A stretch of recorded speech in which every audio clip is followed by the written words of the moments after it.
But first, Chris Packham tells us about an animal shelter where the pets have been unable to move out into new homes, so the humans have had to move into theirs. We're all living life under lockdown, but for the staff at Holyhedge Animal Sanctuary in Bristol, it's taken on quite a different meaning. Oh, I'm so sorry, sir. 5 of them have moved on to site to reduce the risk of infection, living with 60+ abandoned dogs and cats that they care for. Hi, I'm just going to go and start walking over. OK. My name's Sarah Strands, I'm the General Manager. This is Charlie, one of our residents. He's super clever and definitely a staff favourite, and he gives the best cuddles. Charlie came to the sanctuary because his owners were expecting a baby and didn't want the responsibility of a dog as well. Even though their resources are limited at the minute, the on-site team are all working around the clock to give the animals everything they need. Not only did we lose half our staff, we've also lost all of our volunteers, our cat cuddlers, our dog walkers, the people that we rely on day to day. It's been emotionally hard for everybody. We've all had to stay away from all of our loved ones as well. I drove here on the Tuesday morning, and yeah, I just had one bag. I've got about 4 changes of clothes, my toothbrush, and that's it.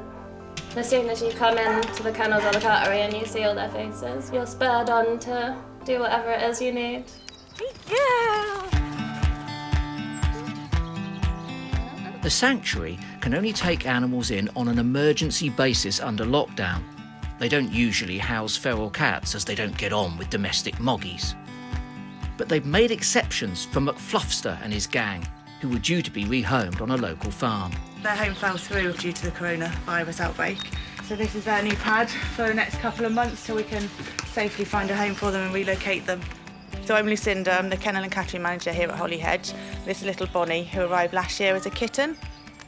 It's not been too bad living and working quite intensely together. The more hands, the better really for the welfare of the animals. Adoptions have had to be put on hold until proper home checks can be carried out.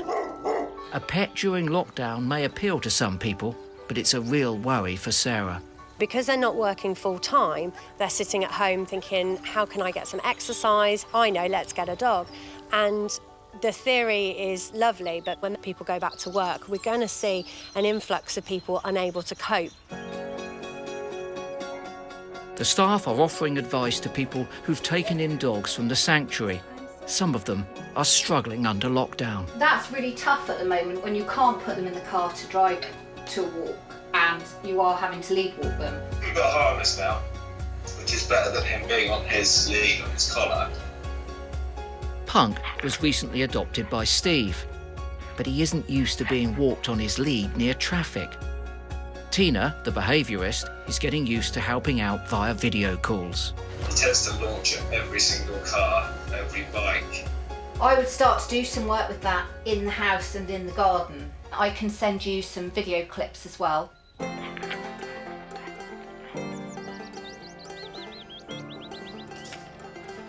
The government guidelines are that it's very unlikely that you would catch the coronavirus from your own animals.